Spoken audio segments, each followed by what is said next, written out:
Hi everyone. Vijay Thalapathy act చేసిన వెంకట్ ప్రభు డైరెక్షన్లో release అయిన the greatest of all time అదేనండి, గోట్ మూవీ. నేనైతే ఈ మూవీ చూశాను. ఈ మూవీ చూసిన తర్వాత నా ఫీలింగ్ ఏంటంటే ఈ సినిమా పేరు గోట్ కాదు, బోట్ అని పెట్టాల్సింది. బోరెస్ట్ ఆఫ్ ఆల్ టైమ్. 3 గంటలు చావుగొట్టి చెవులు మూసారు భయ్య. సో దళపతి వర్సెస్ ఇళయ దళపతి కోర్ కాన్సెప్ట్ అయితే బాగుంది భయ్య, idea.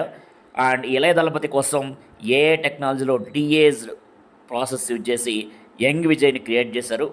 And Vijay action performance and ఈ స్టన్నింగ్ లుక్స్, యాక్షన్ ఎపిసోడ్స్లో సమ్ స్టంట్స్ అయితే చాలా బాగున్నాయి.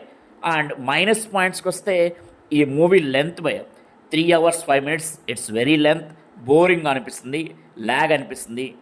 అండ్ గ్రాఫిక్స్ కూడా, విఎఫ్ఎక్స్ కూడా అంత మంచిగా లేవు. ఇవన్నీ మైనస్ పాయింట్స్.